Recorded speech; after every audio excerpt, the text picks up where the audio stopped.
اللہ رب العالمین کا ہم شکر ادا کرتے ہیں کہ رب تعالیٰ نے ہمیں اپنے گھر میں حاضری کی سعادت بخشی، اور درود و سلام ہوں اللہ کے آخری نبی محمد عربی صلی اللہ تعالیٰ علیہ وآلہ وسلم پر، آپ کی آل، آپ کے اصحاب، آپ کی ازواج، آپ کے اہل بیت، صحابہ، تابعین، تبع تابعین، تمام مومنین و مومنات، مسلمین و مسلمات پر اللہ کی رحمتیں اور عنایتیں ہوں۔ آج 5 اپریل سن 2024، 25 رمضان المبارک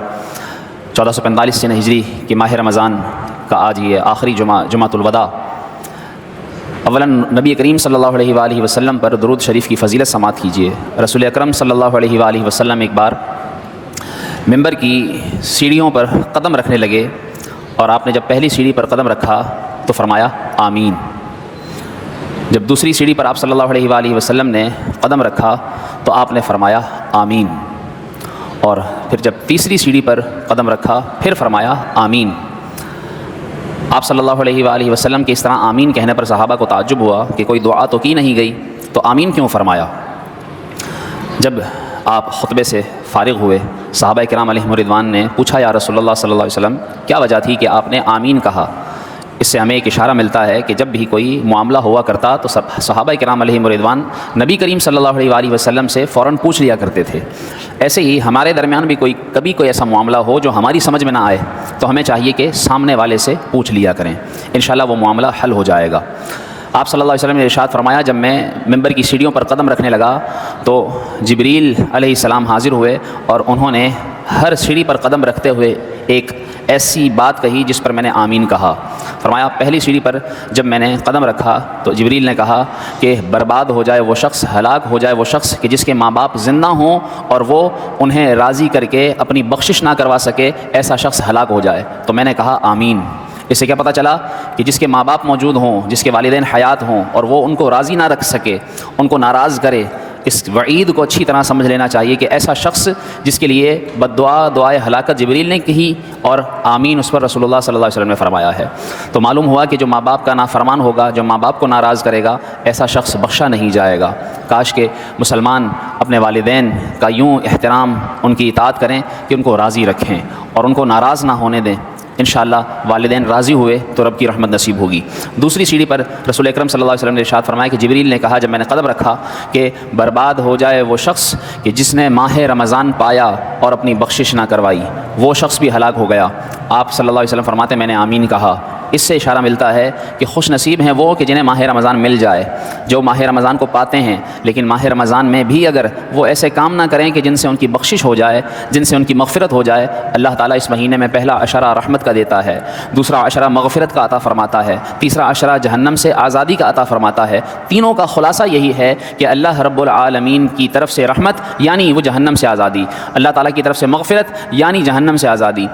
عشرہ جہنم سے آزادی کا مطلب ہی جہنم سے آزادی، اور رسول اللہ صلی اللہ علیہ وسلم اس کے بارے میں دعائے ہلاکت پر آمین کہہ رہے ہیں کہ جو ان ایسے عشروں کو پا کر بھی، ماہ رمضان کو پا کر بھی بخشش نہ کروا سکے، کیسے بخشش ہوگی اس کی جو فرض روزہ ہی نہ رکھے؟ کیسے بخشش ہوگی اس کی جو ماہ رمضان میں بھی نمازیں قضا کر دے، نمازیں نہ پڑھے؟ کیسے بخشش ہوگی ایسے شخص کی کہ جو شخص ماہ رمضان کا حق ادا نہ کرے؟ تو اس کے متعلق یاد رکھیے یہ بڑی سخت وعید ہے کہ بددعا جبریل کی اور آمین رسول اللہ صلی اللہ علیہ وسلم کا، کہ ہلاک ہو جائے وہ شخص، برباد ہو جائے وہ شخص۔ اس لیے ہر ایک اپنے آپ کو دیکھ لے کہ کیا میں ماہ رمضان کا حق ادا کر رہا ہوں، کیا میں نے ایسے کام کیے ہیں کہ جن سے میری مغفرت ہو جائے؟ نہیں، ابھی وقت باقی ہے، ابھی زندگی باقی ہے، اس مہینے کی قدر کیجیے۔ اور تیسرے نمبر پر آپ صلی اللہ علیہ وسلم نے ارشاد فرمایا کہ جب میں نے تیسری سیڑھی پر قدم رکھا تو جبریل نے کہا یا رسول اللہ صلی اللہ علیہ وسلم جب آپ کا ذکر ہوا کرے اور کوئی آپ کا نام سن کر آپ پر درود نہ پڑھے، ایسا شخص بھی ہلاک ہوا، برباد ہوا۔ تو آپ صلی اللہ علیہ وسلم نے فرمایا آمین۔ اس سے ہمیں سیکھنے کو ملتا ہے کہ جب بھی نبی کریم صلی اللہ علیہ وآلہ وسلم کا نام نامی سنیں،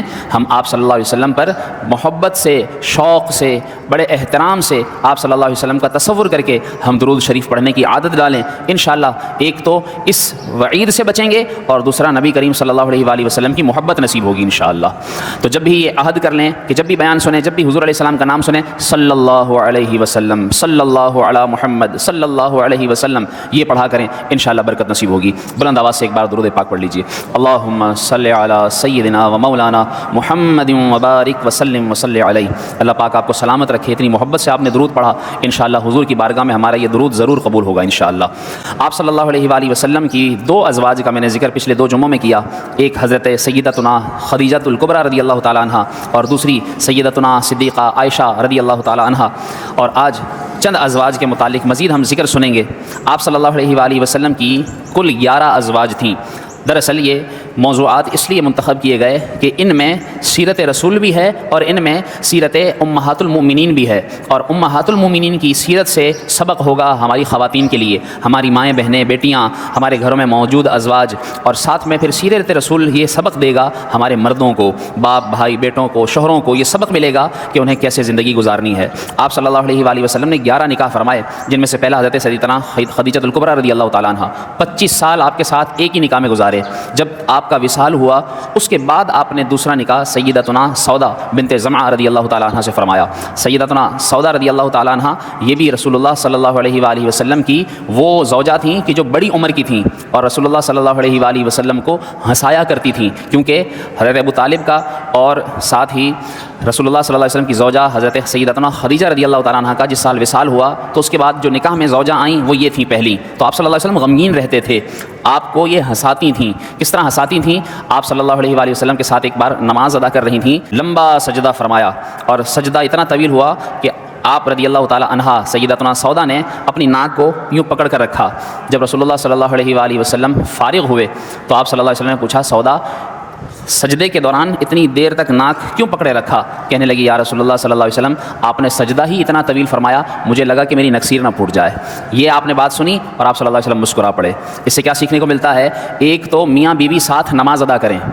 میاں بیوی نماز ساتھ ادا کریں گھر کے اندر, جیسے نوافل ہیں, سنتیں ہیں اور دیگر نمازیں ہیں. فرض کے علاوہ, فرض مرد مسجد میں پڑھے گا, اس کے علاوہ کوشش کرے کہ گھر میں نماز, اور شوہر اپنی بیوی کے ساتھ کھڑا ہو کر نماز ادا کرے, بیوی کچھ پیچھے کھڑی ہو جائے, نوافل ایک ساتھ ادا کریں. دیکھیے گھر میں کیسا ماحول بنتا ہے, کیسی دونوں میں اللہ پاک محبت عطا فرمائے گا. بیٹا بیٹی گھر میں دیکھیں گے, وہ یہ تربیت پا کر جب اور گھر بسائیں گے اپنے اپنے, تو انشاءاللہ ان کے گھر بھی گلزار جنت بن جائیں گے. یہ سیرت ہمیں سکھاتی ہے. اور دوسرا, اپنی زوجہ کو آپ صلی اللہ علیہ وآلہ وسلم نے جب پوچھا تو زوجہ نے ایسی بات کہی کہ شوہر کو خوش کر دیا. معلوم ہوا کہ عورت بیوی وہ اپنے شوہر کو جیسے خوش کر سکتی ہے وہ کرے, چاہے وہ اس کے مزاج کے اعتبار سے جب وہ دکھی ہو, یا ایسے کام کر کے کہ جس سے اس کو خوشی ہو. کاش کہ آج کل کی خواتین کا یہ ذہن بن جائے کہ وہ اپنے شوہر کو راضی رکھنے کی کوشش کریں. افسوس یہ ہے ہمارے معاشرے کے اندر خواتین کا حال بہت برا ہے. عورتوں کی وجہ سے بہت سے ایسے مرد ہیں جو تنگ ہیں, اور باہر سے وہ خوش ہو کر بھی جائیں تو جب گھر پہنچتے ہیں تو وہ ناراض کر دیے جاتے ہیں.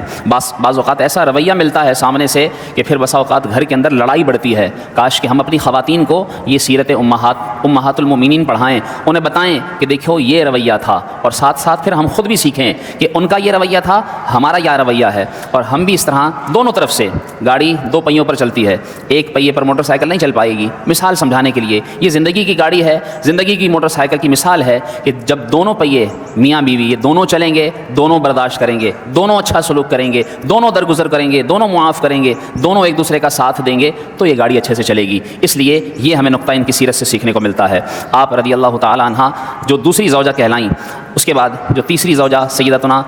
صدیقہ عائشہ رضی اللہ تعالی عنہ, ان کا نکاح تو پہلے ہوا تھا دوسرے نمبر پر, لیکن رخصتی تیسرے نمبر پر ہوئی, اس وجہ سے آپ تیسری زوجہ کہلائیں. اس کے بعد چند ازواج جن کے میں مختصراً نام ذکر کروں, اور پھر 1-2 واقعات کہ جن سے ہمیں سیکھنے کو ملے گا. سیدتنا حفصہ بنت عمر رضی اللہ تعالی عنہ, جو کون ہیں؟ حضرت عمر فاروق اعظم رضی اللہ تعالی عنہ کی بیٹی ہیں. 4 ہوئیں. 5ویں نمبر پر حضرت زینب بنت خزیمہ جو ام المساکین کہلاتی ہیں. 6 نمبر پر سیدتنا ام سلمہ بنت امیہ مخزومی, یہ 6ٹھی زوجہ تھیں, اور ام سلمہ یہ وہ زوجہ ہیں رسول اللہ صلی اللہ علیہ وآلہ وسلم کی جن کا سب سے آخر میں وصال ہوا ہے. اور یہ حضور علیہ الصلوۃ والسلام سے کیسے محبت فرماتی تھیں. ازواج رسول صلی اللہ علیہ وآلہ وسلم جب آپس میں جمع ہوتی, اکٹھی ہوتی, تو انہیں جو ہے وہ خوشبو محسوس ہوتی. تو انہیں پتہ چلا کہ ام سلمہ کے پاس سے جو خوشبو اٹھتی ہے, جو ان سے مہک اٹھتی ہے, وہ کسی اور کے پاس نہیں. ساریوں نے پوچھا کہ بتاؤ تو صحیح کون سی خوشبو لگاتی ہو.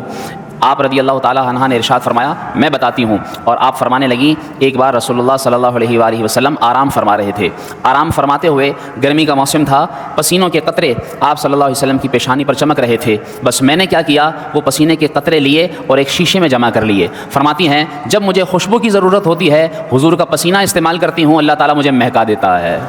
مجھ میں خوشبو اٹھ جاتی ہے، اور ایسی خوشبو جو کسی اور کے پاس نہیں ہے۔ اس سے کیا معلوم ہوا، ایک تو حضور نے انہیں اتنی محبت دی کہ دیکھیے حضور کے پسینے سے بھی محبت کرتی ہیں۔ حضور صلی اللہ علیہ وآلہ وسلم کا منہ مبارک بال بھی سنبھال کر انہوں نے رکھا ہوا تھا۔ آپ رضی اللہ تعالیٰ عنہ فرماتی ہیں پورے مدینے میں کوئی بیمار ہوتا تھا، جب اس کو کہیں سے شفا نہیں ہوتی تھی وہ میرے پاس لایا جاتا، میں حضور کا بال جو میں نے چاندی کی ڈبیاں میں سنبھال کر رکھ رکھا تھا۔ دیکھیے ان صحابیات کا رسول اللہ صلی اللہ علیہ وسلم سے محبت کا انداز، اور پھر بیوی کا شوہر سے محبت کا انداز، بال بھی سنبھال کر رکھ رکھا تھا، کیونکہ وہ ہستی ہی ایسی تھیں جن کا پسینہ بھی ان سے بھی محبت کی جائے، جن کا پسینہ بھی پیارا لگے، جن کے بال بھی پیارے لگیں۔ آپ صلی اللہ علیہ وسلم کا وہ بال چاندی کی ڈبیاں میں سنبھال کر رکھ رکھا تھا۔ فرماتی ہیں جب بھی کوئی بیمار آتا بس میں وہ بال نکالتی، پانی میں گھماتی، نکال کر بال سنبھال لیتی، اور وہ پانی بیمار کو پلا دیا کرتی تھی، بیمار کو شفا ہو جایا کرتی تھی، گھماتی۔ اللہ یا رسول اللہ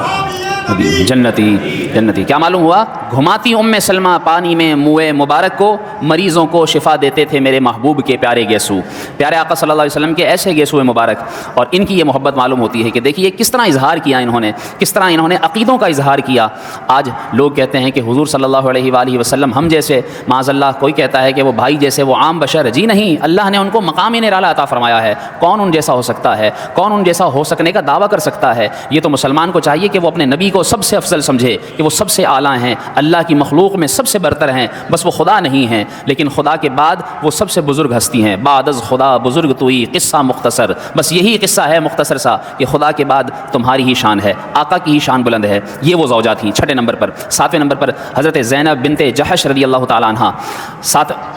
ساتویں نمبر پر ام حبیبہ بنت ابو سفیان، یہ کون، حضرت امیر معاویہ رضی اللہ تعالیٰ عنہ کی بہن ام حبیبہ، اور یہ وہ تھیں، انہیں دیکھیے کیسے حضور علیہ السلام سے محبت تھی کہ ایک بار ابو سفیان، جب اس وقت تک یہ مسلمان نہیں ہوئے تھے، ان کے والد باپ ہیں، باپ، لیکن حضور سے نکاح ہو چکا ہے اور ابھی مسلمان نہیں ہوئے ان کے والد صاحب، تو فرماتی ہیں کہ ایک بار جب میں گھر میں موجود تھی، رسول اللہ صلی اللہ علیہ وآلہ وسلم کی غیر موجودگی میں میرے والد میرے گھر آئے، جب گھر آئے تو جو بستر رسول تھا وہ بچھا ہوا تھا، میرے والد آئے اور آ کر بیٹھنے لگے تو فوراً فرماتی ہیں رکیے رکیے، ٹھہریے، روک دیا اور کہا بستر رسول سمیٹ دوں، یہ ہٹا دوں؟ پوچھا والد نے کہ کیا وجہ ہے کہ آپ یہ بستر اٹھا رہی ہیں، بیٹی سے پوچھ رہا ہے والد۔ آپ رضی اللہ تعالیٰ نے فرمایا جو میرے آقا کا پاک بستر ہے اس پر ناپاک کافر کو بیٹھنے کی اجازت نہیں دے سکتی۔ باپ ہیں لیکن ان کا مقام اپنی جگہ، لیکن رسول اللہ کا مقام اور محبت اپنی جگہ، کہ ان کے بستر پر کسی کافر کو بیٹھنے نہیں دیا، حالانکہ والد تھا۔ تو اس سے ہمیں دیکھیے حضور علیہ السلام سے ازواج کی محبت پتہ چلتی ہے،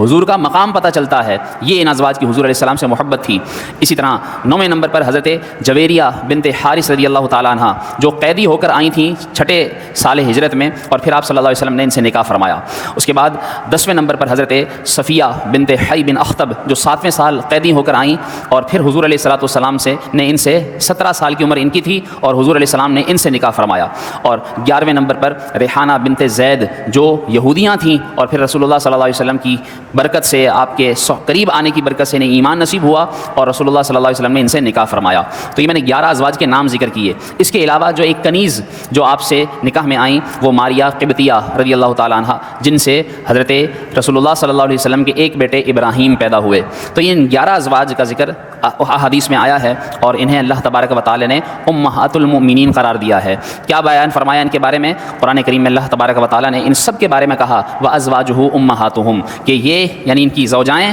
تمام مومنین کی مائیں ہیں، کوئی ان کی زوجہ سے نکاح نہیں کر سکتا۔ کیوں؟ ہمیشہ کے لیے یہ اوروں پر حرام کر دی گئیں۔ دیکھیے اس میں علماء عقیدہ بھی بیان فرماتے ہیں، کہتے ہیں کہ رسول اللہ صلی اللہ علیہ وسلم کا نرالا مقام ہے۔ ویسے تو آدمی شوہر مر جائے تو اس کی بیوی کسی اور سے نکاح کر سکتی ہے عدت گزار کر، لیکن حضور علیہ السلام دیکھیے دنیا سے جا چکے، لیکن ان کے باوجود اللہ نے کسی کو اجازت نہیں دی کہ جس کو رسول اللہ نے اپنے عقد میں لے لیا اب وہ کوئی اور اس کے قابل نہیں ہو سکتا، ان کی شان ہی الگ ہو گئی۔ اس لیے فرمایا کہ لستن کاحد من النساء، اے نبی کی بیویوں تمہاری شان یہ ہے کہ تم تو اور عورتوں سے بھی افضل ہو گئی ہو، اور عورتوں سے بھی تمہارا مقام بڑھ گیا ہے، اعلیٰ ہو گیا ہے۔ اللہ تبارک و تعالیٰ نے ان کی پاکی بیان کی، انما یرید اللہ لیذھب عنکم الرجس اہل البیت، جو بھی حضور کے گھر والا اہل بیت ہے، ازواج ہیں، آپ صلی اللہ علیہ وسلم کی زوجہ کہلائیں، اللہ تبارک و تعالیٰ نے ان سے نجس چیز کو دور فرما دیا ہے، انہیں ہمیشہ کے لیے پاکی کا مجدہ سنا دیا ہے۔ یہ ہمیں قرآن کریم کی آیات بتاتی ہیں۔ اور اسی طرح اللہ تبارک و تعالیٰ نے ان ازواج رسول کا مقام یہ بیان کیا ہے قرآن کریم میں، وَمَن يَقْنُتْ مِنكُنَّ لِلَّهِ وَرَسُولِهِ وَتَعْمَلْ صَالِحًا نُؤْتِهَا أَجْرَهَا مَرَّتَيْنِ وَأَعْتَدْنَا لَهَا رِزْقًا كَرِيمًا۔ اللہ تعالیٰ نے ارشاد فرمایا کہ دیکھو صحابہ کرام علیہم رضوان سے حضور علیہ السلام نے ارشاد فرمایا کہ جب اذان ہوا کرے تو تم اذان کا جواب دیا کرو، اذان ہوا کرے جواب دیا کرو۔ فرمایا ایک کلمہ کہنے کے بدلے اللہ تبارک و تعالیٰ 1,00,000 نیکی عطا فرماتا ہے، ایک کلمہ کہنے پر 1,00,000 نیکیاں۔ تو یہ جب خواتین نے سنا تو آپ صلی اللہ علیہ وسلم سے پوچھنے لگی، یا رسول اللہ صلی اللہ علیہ وآلہ وسلم تو پھر یہ ایسا اجر ہے تو ہمارے لیے کیا؟ تو آپ صلی اللہ علیہ وسلم نے ارشاد فرمایا یہ تمہارے لیے ہے اگر تم جواب دو گی۔ عورتوں کو کہا کہ اگر تم کہو گی اذان کے جواب میں جیسا کہے مؤذن ویسا کہہ دو، 1,00,000 نیکیاں۔ اور فرمایا اگر مرد کہیں گے تو تمہیں 1,00,000 نیکیاں، اور مردوں کو ایک کلمے کے بدلے 2,00,000 نیکیاں عطا کی جائیں گی۔ اور اس کے بعد دیکھیے ازواج رسول، عام عورتوں عام مردوں کا ثواب یہ کہ 1,00,000 نیکی اور 2,00,000 نیکی، لیکن آپ دیکھیے رسول اللہ کی ازواج کی شان، اللہ تعالیٰ فرماتے ہیں وَتَعْمَلْ صَالِحًا نُؤْتِهَا أَجْرَهَا مَرَّتَيْنِ، کہ جو بھی نیک عمل کرے گی حضور کی زوجہ ہوگی ہم اس کو بھی مردوں کی طرح دگنا ثواب عطا فرمائیں گے۔ ان کا مقام اور عورتوں سے اونچا ہے، اور عورتوں کو 1,00,000 نیکی، لیکن ان کے لیے وہی 2,00,000 نیکیاں، ان کے لیے ہر عمل پر دگنا اجر ہے، صرف اذان کے کلمات کا جواب دینے پر ہی نہیں۔ وَأَعْتَدْنَا لَهَا رِزْقًا كَرِيمًا، ساتھ میں فرمایا ان کے لیے تو ہم نے ایک الگ ہی اجر تیار کر رکھا ہے۔ تو اللہ نے یہ مقام بیان فرمایا ہے ازواج رسول کا، کیوں؟ کیونکہ یہ صحبت رسول میں رہی ہیں، یہ قرب رسول میں رہی ہیں، انہوں نے رسول اللہ صلی اللہ علیہ وسلم کو بڑے پاس سے دیکھا ہے، بڑی محبت سے زندگی گزاری ہے، اور انہوں نے ایسی سیرت مہیا کی ہے جس سے ہمارے لیے بہت ساری چیزیں سیکھنے کو ملتی ہیں۔ اب آخر میں یہ واقعہ سنیے،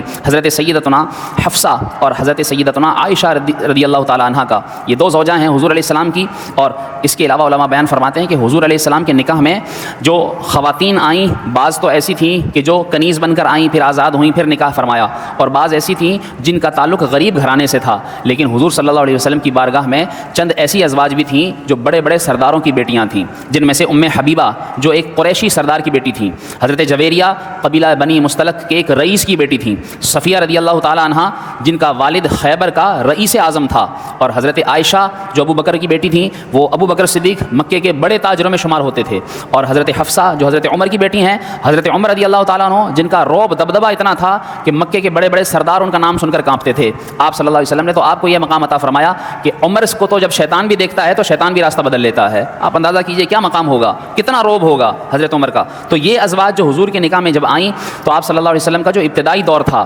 وہ بڑا فقر و فاقہ والا تھا، جب تک فتوحات کا سلسلہ نہیں ہوا تھا، ہجرت نہیں ہوئی تھی، جنگیں نہیں ہوئی تھیں، اس سے پہلے بڑی غربت کا دور دیکھا، بڑی غربت پائی، اور پتوں پر گزارا کیا، کھجوروں پر گزارا کیا، پانی پر گزارا کیا، فاقے گزرتے تھے، یہ حالت تھی۔ لیکن جب نکاح میں حضور علیہ السلام کی یہ ازواج آئیں تو اس وقت جب ابتدائی دور بدل گیا تو ازواج نے جب مطالبہ کیا کہ یا رسول اللہ صلی اللہ علیہ وسلم اب تو فتوحات ہو گئی ہیں، اب آپ ہمیں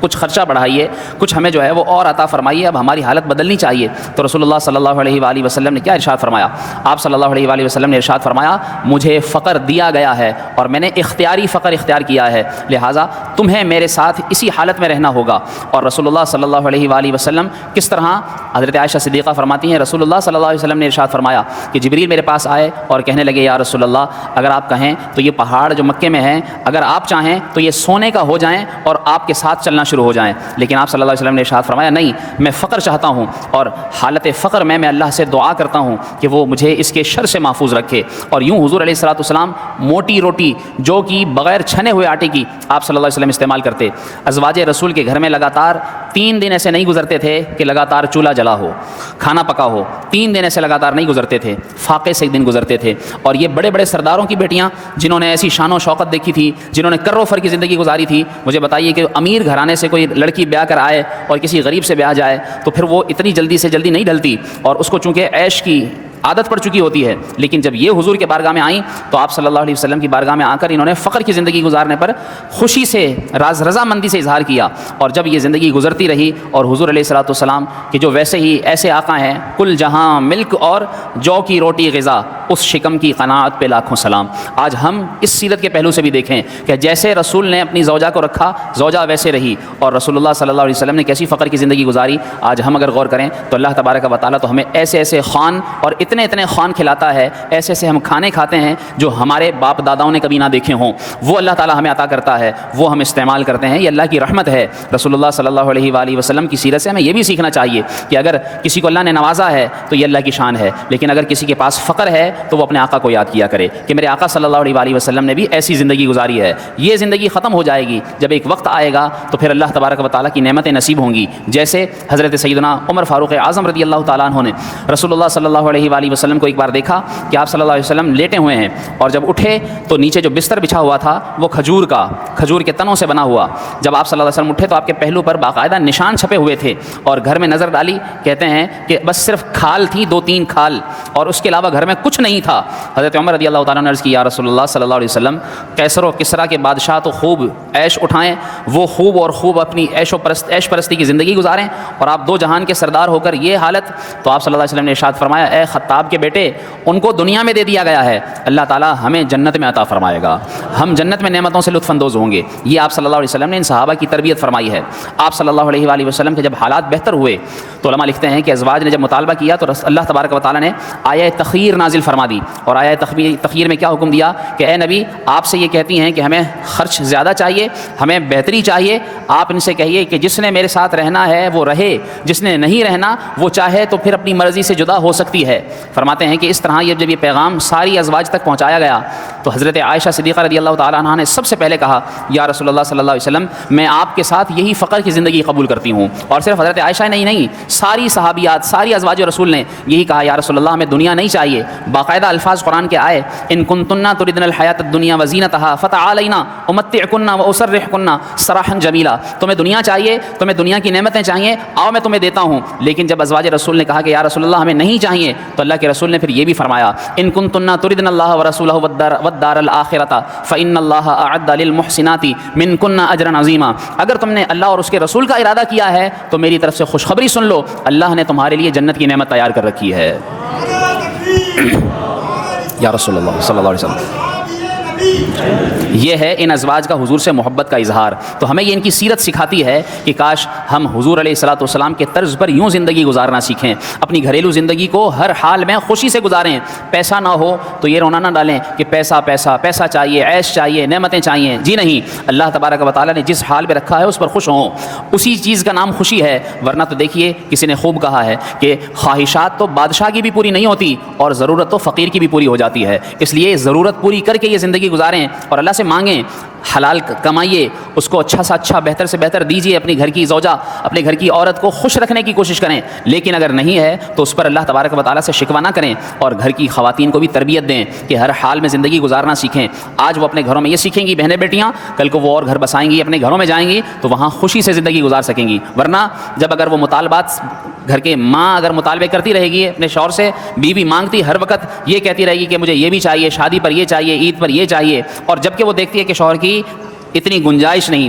تب اس کا یہ مطالبہ کرنا یاد رکھیے کہ شوہر کو تکلیف دیتا ہے۔ ایسی صورت میں ہماری گھروں کی خواتین کو قناعت پر زندگی گزارنی چاہیے کہ اگر اس کے شوہر کی اتنی استطاعت نہیں تو صبر سے کام لے، اور اللہ سے دعا کرے کہ اللہ تعالیٰ اس کے رزق میں برکت دے، اس کے رزق میں وسعت عطا فرمائے۔ اور جب ہو تو پھر مرد کو بھی چاہیے کہ وہ اپنے گھر کی خواتین پر خرچ کرنے میں کنجوسی نہ کرے، کیونکہ رسول اللہ صلی اللہ علیہ وسلم نے ارشاد فرمایا جو نوالا تم اپنی بیوی کے منہ میں ڈالتے ہو اللہ تبارک و تعالیٰ تمہیں اس پر بھی صدقہ کرنے کا ثواب عطا فرماتا ہے۔ ایسا نہیں کہ کسی غریب فقیر کو دیں گے تو صدقہ ہوگا، گھر کی اس کا خیال رکھنا، اس سے محبت کا اظہار کرنا۔ فرمایا جب دسترخوان پر بیٹھ کر گھر کے افراد کھانا کھاتے ہیں اللہ پاک ان بیٹھے ہوئوں کو محبت کی نگاہ سے دیکھتا ہے، ان پر نظر رحمت فرماتا ہے۔ تو یہ چھوٹی چھوٹی پیاری پیاری باتیں ہم اگر سیکھ لیں گے، ہم اپنا لیں گے تو انشاءاللہ ہمارے گھر جنت بن جائیں گے، ہمارے گھروں میں خوشیاں آ جائیں گی۔ اور یہی پیغام ہے۔ ایک واقعہ میں نے اور بیان کرنا تھا لیکن وقت نہیں، اس لیے انہی کلمات پر اختتام کرتا ہوں کہ ہمیں چاہیے کہ ہم اپنی زندگیوں کو اچھا کرنے کے لیے سیرت رسول کا مطالعہ کریں، سیرت صحابیات کا مطالعہ ڈالا کریں، خود بھی پڑھیں اور اپنی خواتین کو بھی پڑھائیں.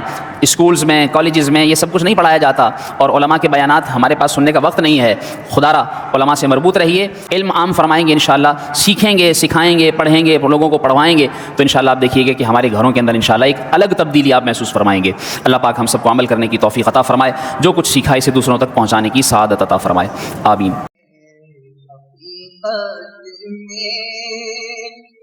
وہ لطف زندگی پایا نہیں کرتے یادیں، مصطفیٰ سے دل کو بہلایا نہیں کرتے